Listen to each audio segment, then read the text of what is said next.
Welcome to St. Wilfred's Law College online classes. Today I am going to discuss to you about the Order 11, which is related to the discovery and inspections of the documents. Order 11 बताने से पहले मैं आपको यह बताना चाहूँगी कि Order 11, Order 12 और Order 13 इन तीनों के बारे में हमें नॉलेज होनी ज़रूरी है बिफोर द ऑर्डर 14. ऑर्डर 14 में फ्रेमिंग ऑफ इश्यूज़ हैं, जिससे पहले हम अगर कोई भी इश्यूज़ हैं उसको फ्रेम किया जाए, जिस पे आगे केस डिपेंड करेगा कि किन किन इश्यूज़ के रिगार्डिंग कौन से जो क्वेश्चंस हैं रेज़ किए जाने चाहिए, कौन से ऑब्जेक्शन रेज़ किए जाने चाहिए. तो उन इश्यूज़ को फ्रेम करने के लिए first of all we should get to know about the order 11, order 12 and order 13. Now we will discuss today about the order 11 and along with the section 30. Section 30 define that power to order discovery and the like. मतलब कि discovery देने का आदेश, discovery मतलब to disclose any documents, किसी भी documents को पेश करना, प्रोड्यूस करना, उसको प्रकट करना, सामने लाना, कोर्ट के सामने लाना, तो वो कहलाएगा power to order to discovery and that like according to section 13. Section 30 order 11 से पहले हम सेक्शन 30 जान लें कि सेक्शन 30 क्या कह रहा है. Section 30 is talk about the power to order discovery and the like, means to disclose any documents before the court by the both parties, whether it is plaintiff or defendant. Now the court may at any time either on its own motions or by the application of the both parties or any one of them, first order 11, that is discovery and inspection of documents. Order 12 regarding to the admissions of documents, and order 13 production, impounding and the return of the documents. तो यहाँ पर order 11, 12 और 13 इसका कोई भी आदेश न्यायालय के द्वारा दिया जाएगा, सेक्शन 30 में ये बताया गया है. अब बी कहता है कि ऑर्डर 16 और 16A, इसका बी पॉइंट है, वो कहता है सेक्शन 30 का 16 और 16A ऑर्डर जो regarding to the issues summon to the witnesses and produce the documents, यानी कि जो विटनेसेस हैं, चाहे वो प्लेंटिफ के हों चाहे वो डिफेंडेंट के हों, उनको समन इश्यूज़ किया जाएगा और उनके पास जो भी डॉक्यूमेंट्स हैं उनको प्रोड्यूस किया जाएगा बिफोर द कोर्ट. ये सेक्शन 30 में बताया गया. और सेक्शन 30 में इसका सी पॉइंट कहता है order to any fact by proved and affidavit, जो भी फैक्ट है वो एफिडेविट से प्रूव किए जाएंगे, विच is given in under order 19, जो 19 इंक्लूड करता है कि एफिडेविट ही पेश किया जाएगा, जो भी फैक्ट है उनको प्रूव करने के लिए शपथ पत्र दिया जाएगा. तो order 30 sum of order 30 that power to make an discovery, power to order to make an discovery and at like, यानी कि इसके अलावा कोई भी ऐसे जो डॉक्यूमेंट्स हैं जिनको पेश किया जाना चाहिए, जिसके बिना कोई भी कोर्ट उस केस पर आगे नहीं बढ़ सकता, आगे उसको फॉरवर्ड नहीं हो सकता वो. Now we will discuss later on the order 11. Order 11 consists of 23 rules and which is divided into two part. हम कह सकते हैं डॉक्यूमेंट्स के लिए जो पेश करने हैं, प्रोड्यूस करने हैं कोर्ट के सामने, दो तरीके से हो सकता है. The one is discovery and the second is inspection. Discovery which is given in rule 1 to 11. Discovery may be of two type, दो तरह से हो सकती है. किसी भी डॉक्यूमेंट्स की डिस्कवरी, उसको डिस्क्लोज किया जाना दो तरीके से हो सकता है, like interrogation, interrogatories which is given in order 11, rule 1 to 11. 1 से 11 तक जो है इंट्रोगेटरीज के बारे में बताया गया है, और the 12 to 14 about the documents के डिस्कवरी के बारे में बताया गया है. तो डिस्कवरी दो तरीके से हो सकती है, बाय द इंट्रोगेशन और by the document which include rule 1 to 14. and now inspection which is given in rule 15 to 18, उनका निरीक्षण करना, उनकी जांच करना. And the rule 19 define verified copies, rule 20 define premature discovery, rule 21 define effect of the discovery, and rule 22 define use of the discovery of the documents, and rule 23 define about the minors and next friend and guardians. तो ये जो मैंने बताया summary है, अब इसको हम discuss करेंगे वन बाय वन.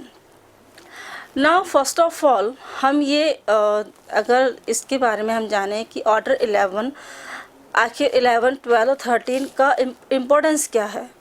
11 में बताया गया है discovery and inspections, that is documents. कोई डॉक्यूमेंट्स हो सकता है, कोई भी एविडेंस हो सकता है, कोई भी ऐसा जो उस केस से रिलेटेड है. तो what is discovery? First we note that what is discovery. Discovery means the party to whom interrogatories are administered must answer them in writing and on oath. This is called discovery. Means ऐसी party जिसको administer किया जाना है, जिसको कि notice दिया गया है इंट्रोगेटरीज के लिए, उसको सवाल जवाब करने के लिए, कोई भी प्रश्न पूछने के लिए अगर उसको बुलाया गया है तो वो उसको रिटर्न में दे या फिर उसको शपथ पर दे. तो यहाँ पर ओथ या रिटर्न में जो भी दिया जाएगा by that party to whom it's called, that is discovery, यानी कि to disclose the document which is possessed on his own possessions. Now documents, अब हम बात कर रहे हैं first of all discovery and second documents. कौन से डॉक्यूमेंट्स हैं जिनको कोर्ट में पेश किया जाना चाहिए और जो कौन से डॉक्यूमेंट्स हैं जिनको कोर्ट में पेश नहीं किया जा सकता. बट ये कौन डिसाइड करेगा? ये कोर्ट डिसाइड करेगा. It depends upon the court. वो डिसाइड करेगा कि कौन से ऐसे डॉक्यूमेंट्स हैं जिनको कोर्ट के सामने लाना चाहिए या कोर्ट मंगवा सकता है, और ऐसे कौन से डॉक्यूमेंट्स हैं जिनको कोर्ट नहीं मंगवा सकता. इनको हम दो पार्ट में डिवाइड कर सकते हैं. Now first is privileges and second is not privileges. ऐसे डॉक्यूमेंट्स जो प्रिविलेजेस हैं means no one can apply for disclose और इंस्पेक्शन, यानी कि ऐसे डॉक्यूमेंट्स जिनको इंस्पेक्ट नहीं किया जा सकता, जिनको डिस्क्लोज नहीं किया जा सकता. तो ऐसे डॉक्यूमेंट्स कैसे होंगे? प्रिविलेज डॉक्यूमेंट्स होंगे, उनको विशेष अधिकार प्राप्त होगा. वो कोर्ट डिसाइड करेगा कि इन डॉक्यूमेंट्स को डिस्क्लोज नहीं कर सकते या फिर इनको इंस्पेक्ट नहीं किया जा सकता. इनके अलावा ऐसे कोई भी डॉक्यूमेंट्स जो कि प्रिविलेज नहीं है वो नॉट प्रिविलेज्ड कहलाएंगे. अब प्रिविलेज डॉक्यूमेंट्स में कौन कौन से डॉक्यूमेंट्स हैं वो हम देख सकते हैं. Now one is related to the communication between the parties to their advocate और अटॉर्नी और एनी प्लीडर, यानी कि पार्टीज़ की अपने सूट से रिलेटिंग कोई भी कम्युनिकेशन है और वो एडवोकेट्स को बता रहा है, अपने प्लीडर्स को बता रहा है या अपने अटॉर्नी को या कोई भी जो भी एडवोकेट है उसको बता रहा है, तो वहाँ पर जो भी उसको इन्फॉर्मेशन दी गई हैं वो प्रिविलेज डॉक्यूमेंट्स मानी जाएंगी according to this section. Now documents of adverse party, जो भी एडवर्स पार्टी अपोजिट पार्टी है उसके पास डॉक्यूमेंट्स हैं तो हम उसको नहीं मंगवा सकते जब तक कि कोर्ट उसको परमिशन नहीं देता है, तो तब तक के लिए वो प्रिविलेज डॉक्यूमेंट्स माना जाएगा. And the third one is Indian evidence act section 124 regarding to the official communication. ऐसे ऑफिशियल कम्युनिकेशन जो कि सेक्शन 124 भारतीय साक्ष्य अधिनियम में दिए गए हैं उनको विशेष अधिकार संसूचनाएँ जो कि 124 में है उसको भी प्रिविलेज डॉक्यूमेंट माना जाएगा, यानी कोर्ट चाहे तो ही मंगवा सकता है, अदरवाइज पार्टीज अपने बिहाफ पे उनको पेश नहीं कर सकती. And the now last official record, ऐसे शासकीय जो अभिलेख है लाइक पब्लिक डॉक्यूमेंट्स जिसको हम कह सकते हैं विच इज़ अनपब्लिश्ड, जो कि पब्लिश्ड नहीं किए जा सकते, जो कि अनपब्लिश्ड हैं. तो इसमें स्टेट अफेयर्स, जो स्टेट अफेयर्स राज्य के जो मामले हैं, राज्य से संबंधित जो भी डॉक्यूमेंट्स हैं उनको हम ऑफिशियल रिकॉर्ड में इंक्लूड करेंगे और वो प्रिविलेज डॉक्यूमेंट्स कहलाएंगे. इसको हम ऑर्डर 11 के रूल 19 सब रूल 2 में डिस्कस करेंगे. Now this is the point of discovery. What is discovery and what is the documents जो कि 11 में ऑर्डर 11 में दिया गया है. Now we will discuss rule 1.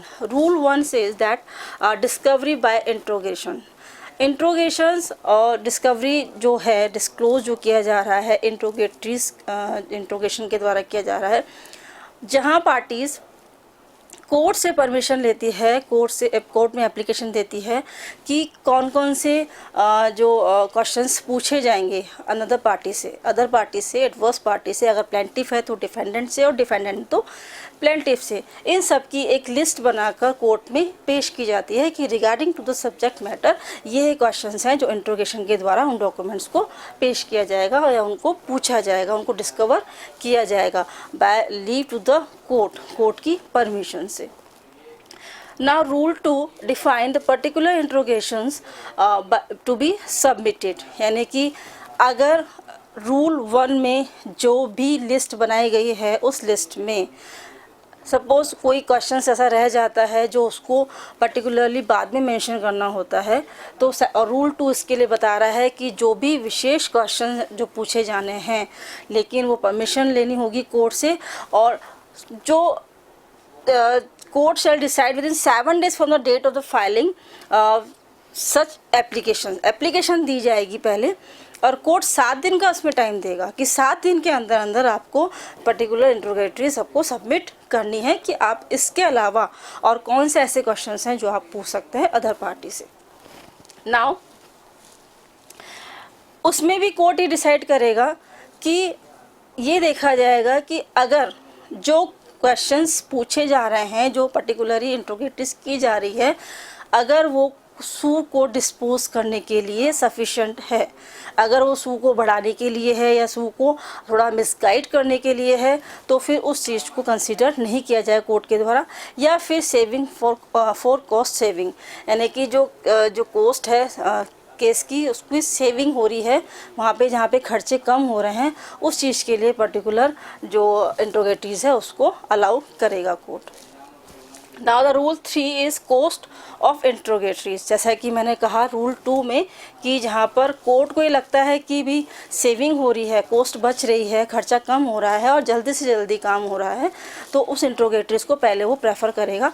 लेकिन रूल 3 कह रहा है कि जहाँ इंट्रोगेशन दिया जा रहा है तो पार्टीज़ प्लेंटिफ हो चाहे डिफेंडेंट हो, अपने अपने जो है कॉस्ट जो है बेयर करेंगे, बट ऐसे कोई भी क्वेश्चन दैट इज़ अनरीजनेबल हैं, जो वैक्सेशियस हैं, जो अयुक्तियुक्त हैं, जो तंग करने वाले हैं, या फिर ऐसे जो इम्प्रॉपर लेंथ के हैं, तो उनके लिए जो भी इस तरह से बिहेव करता है या इस तरह से उसमें इंट्रोगेटरीज को पुटअप करता है, तो उसके लिए कोर्ट उन्हीं को परमिशन देगा या उन्हीं को ये ऑर्डर देगा कि वो उसका कॉस्ट बेयर करे।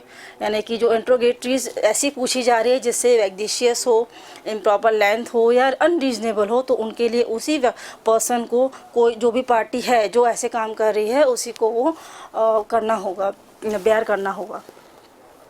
नाउ रूल 4 में दिया गया है फॉर्म ऑफ इंट्रोगेटरीज फॉर्म दिया गया है which is given in appendix C form number 2 दिया गया है अपेंडिक्स सी में, जो इंट्रोगेटरीज फॉर्म के अकॉर्डिंग है, उसमें परफॉर्मा दिया गया है किस तरह से क्वेश्चन उसमें लिखे जाएंगे।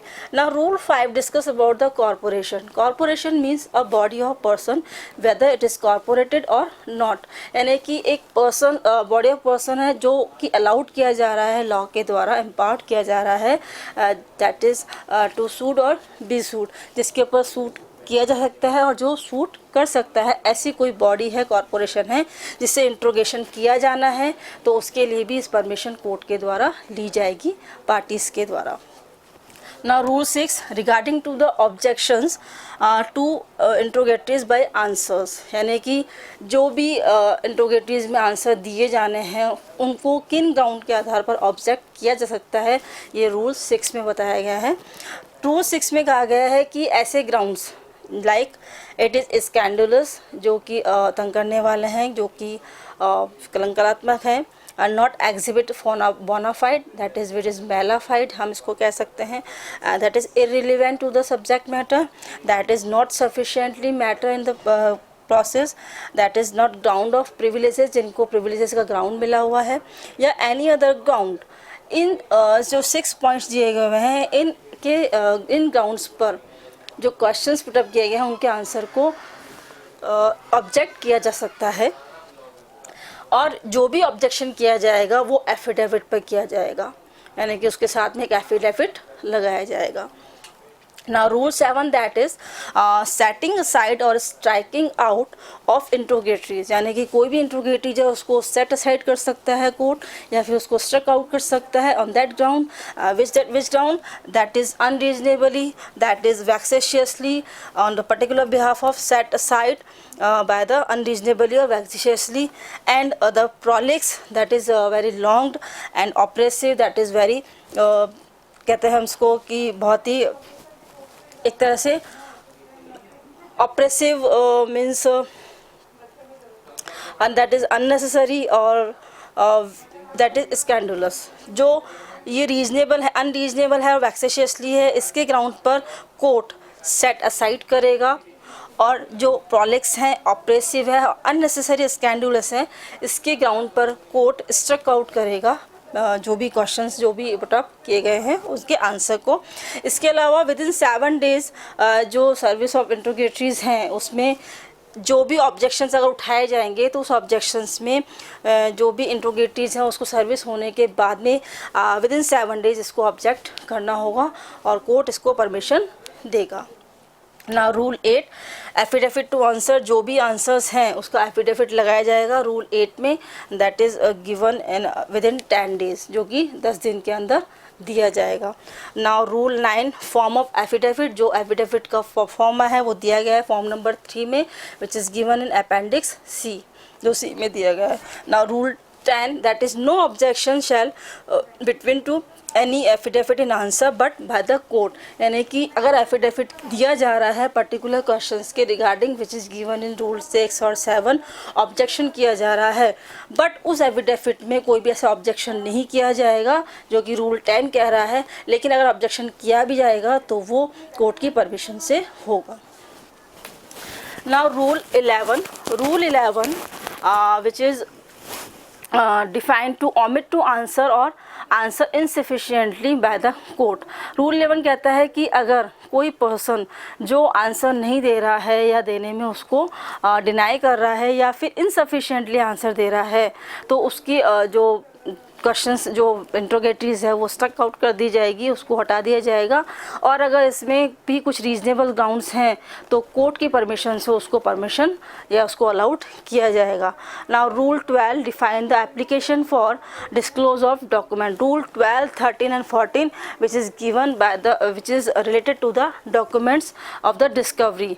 तो rule 12 is application for disclose of the documents, यानी कि डॉक्यूमेंट्स जो अदर पार्टी के पास हैं, अदर पार्टी के पोजीशन में हैं, और पहली पार्टी लाइक प्लेंटिफ है, अगर कोई सू फाइल किया है डिफेंडेंट के अगेंस्ट में, तो डिफेंडेंट के पास अगर उस सब्जेक्ट मैटर के रिगार्डिंग को डॉक्यूमेंट्स हैं तो उसको डिस्क्लोज़ करवाने के लिए एप्लीकेशन दी जाएगी जो रूल 12 में होगी। और रूल 13 बता रहा है एफिडेविट व डॉक्यूमेंट्स, जो भी डॉक्यूमेंट्स होंगे regarding to the particular subject matter, उसके साथ में जो एफिडेविट लगाया जाएगा उसका परफॉर्मा दिया गया है rule form number 5 and appendix C में। इसी तरह से रूल 14 में प्रोडक्शन ऑफ डॉक्यूमेंट, जो रूल 12 में एप्लीकेशन लगाई गई है डॉक्यूमेंट्स की, तो रूल 14 में उनको प्रोड्यूस किया जाएगा before the court by the permission of the court. And rule 15 define about the inspections of the documents refer to in pleading और affidavit, यानी कि फर्स्ट हमने पढ़ा डिस्कवरी एंड सेकंड इंस्पेक्शन है 15 से 18 तक। अब इंस्पेक्शन कहता है कि जो भी प्लीडिंग्स और एफिडेविट में जो भी इंट्रोगेटरीज की गई हैं, जो भी डॉक्यूमेंट्स किए गए हैं, उनका इंस्पेक्शन किया जाना चाहिए कि वो पर्टिकुलर चीज़ उस पार्टी के पास में है तो वो कोर्ट में पेश करे, उसको इंस्पेक्ट किया जाए कि वो सही है या गलत है। तो लिस्ट एनेक्स इन प्लीडिंग, जो भी प्लीडिंग में लिस्ट दी गई है उसको एनेक्स किया गया है, उसके अकॉर्डिंगली डॉक्यूमेंट्स को इंस्पेक्ट किया जाना चाहिए according to rule 15। And rule 16 says notice to produce, यानी कि फॉर्म 7 अपेंडिक्स सी में नोटिस दिया जाना चाहिए कि जो डॉक्यूमेंट्स 15 में हैं उनको इंस्पेक्ट किया जाना चाहिए, और उसको रूल 16 में नोटिस दिया जाना चाहिए कि वो उन डॉक्यूमेंट्स को प्रोड्यूस करे. And now rule 17 that is time for interrogatories when notice given, यानी कि जो भी टाइम फॉर इंस्पेक्शंस है, इंस्पेक्शन का टाइम जो दिया गया है वो नोटिस देने से कितने दिनों में होगा. जिस पार्टी को नोटिस दिया गया है उसके 10 दिन के अंदर अंदर जैसे उसको रिसीव होता है वो नोटिस, वैसे ही 10 डेज़ के अंदर अंदर अदर पार्टी को रिप्लाई करना होगा और अदर पार्टी उसको डिलीवर करेगी विदाउट एनी ऑब्जेक्शंस, जो कि फॉर्म नंबर 8 अपेंडिक्स सी में दिया गया है. Now rule 18 define about the order for inspection which is given in rule 15. Rule 15 में कहा गया inspection of documents referred to in pleadings और affidavit, यानी कि rule 15 में जो affidavit और pleadings में जो भी लगाए गए हैं डॉक्यूमेंट्स को इंस्पेक्ट करने के लिए, उसका ऑर्डर जो दिया जाएगा वो रूल 18 में दिया जाएगा कि अगर कोई भी ओमिट किया जा रहा है क्वेश्चंस को या कोई भी ऐसा एक्सेप्ट जो भी उसको देने से मना किया जा रहा है तो उसमें ऑर्डर 18 में दिया जाएगा. रूल 19 कह रहा है वेरीफाइड कॉपीज़. इसमें ये इसलिए कहा गया है वेरीफाइड कॉपीज़ कि जो डॉक्यूमेंट्स हैं वो अगर कोर्ट में नहीं लाए जा सकते, ऐसे कोई भी डॉक्यूमेंट्स है लाइक बिजनेस बुक है, जो भी बही खाता है या जो भी ऐसा जो पर्टिकुलर है जो कोर्ट में नहीं लाया जा सकता, तो उसकी कॉपीज़ वेरीफाइड करा के, उसको सत्यापित करा कर, उसकी इंस्पेक्ट करा के, उसको इंक्वायर करके कि हाँ ये कॉपी इससे मिलती जुलती है, वो सब कुछ देखकर अगर कोर्ट चाहे तो मंगवा भी सकता है ओरिजिनल कॉपीज़, लेकिन अगर वेरीफाइड कॉपीज़ है तो कोर्ट उसको कंसिडर कर सकता है अकॉर्डिंग टू रूल 18, जो कि कोर्ट में पेश नहीं किया जा सकता. Now rule 20 that is premature discovery. Premature discovery में ये कहा गया है कि समय से पहले अगर कोई डिस्कवरी की जाती है, कोई भी डिस्क्लोज की जाती है चीज़, तो उसमें पहले ये डिसाइड किया जाएगा कि पार्टीज़ का राइट क्या है. First the questions, the issues and the questions to be determined और the right to be determined, यानी कि जो क्वेश्चंस हैं, जो इश्यूज़ हमने रेज किए हैं, जो इश्यूज़ रेज होने वाला है उस केस के रिगार्डिंग, फर्स्ट ऑफ ऑल पहले उसको डिटरमाइन किया जाना चाहिए या डॉक्यूमेंट्स को डिस्क्लोज किया जाना चाहिए. तो premature discovery according to rule 20 की सच इश्यूज और question to be determine first, यानी कि पहले जो भी इश्यूज रेज किए गए हैं, क्वेश्चन रेज किए गए हैं, उनको डिटरमाइन किया जाना चाहिए for the case. Now rule 21 defined about the effect. Effect means non-compliance with order for discovery. ऐसी कोई भी पार्टी whether plaintiff और defendant जो डिस्कवर नहीं करती है, उनको नॉन कंप्लायंस करती है, ऑर्डर को नहीं मानती है, जो ऑर्डर कोर्ट ने दिया है कि डॉक्यूमेंट पेश किया जाना चाहिए और डॉक्यूमेंट पेश नहीं करती है, तो उसका क्या इफ़ेक्ट होगा. रूल 21 ये बता रहा है कि अगर प्लेंटिफ डॉक्यूमेंट पेश नहीं करता है तो उसका सूट डिसमिस कर दिया जाएगा बाय द कोर्ट और फर्दर वो उस सूट को नहीं ला सकता. That is section 12 bar 2 for the suit. He can not bring a fresh file. And अगर कोई डिफेंडेंट डॉक्यूमेंट पेश नहीं करता है तो उसकी प्लीडिंग को स्ट्रक आउट कर दिया जाएगा, उसको काट दिया जाएगा और वापस वो उसी पोजीशन में होगा जैसे कि उसने उसको डिफेंड किया ही नहीं था. तो ये इफ़ेक्ट है रूल 21 में कि अगर कोई भी डिस्कवरी को नॉन कंप्लायंस करता है, ऑर्डर नहीं मानता है, तो उसके लिए क्या पनिश किया जाएगा. Now rule 22 define using answer to interrogatories at trial. जो भी इंट्रोगेशन में आंसर दिए गए हैं उनको ट्रायल पर किस तरह से यूज़ किया जाएगा, उनको एविडेंस की तरह यूज़ किया जाएगा, उनको find out of the fact की तरह यूज़ किया जाएगा और to determine the substantial questions, जो बाद में क्वेश्चंस दिए जाने हैं उनको डिटरमाइन करने के लिए पहले जो इंट्रोगेटरीज की गई है उनको यूज़ किया जाएगा according to rule 22. And finally the rule 23 says about the order shall also be applicable in the minor और their next friend और their guardian. यानी कि ये जो डिस्कवरी एंड इंस्पेक्शन वाला ऑर्डर है, इसके सारे रूल्स जो भी हैं वो सब माइनर्स पर भी एप्लीकेबल होंगे. माइनर्स चाहे प्लेंटिफ हो चाहे वो डिफेंडेंट हो, उनके नेक्स्ट फ्रेंड पर भी जो उनकी तरफ से केस लेकर आ रहा है उन पर भी एप्लीकेबल होंगे और उनके गार्जियन जो उन पर केस लेकर आ रहे हैं उनकी तरफ से भी एप्लीकेबल होंगे. Now this lecture has been completed. This is about the discovery and inspection of the documents. Have a good day.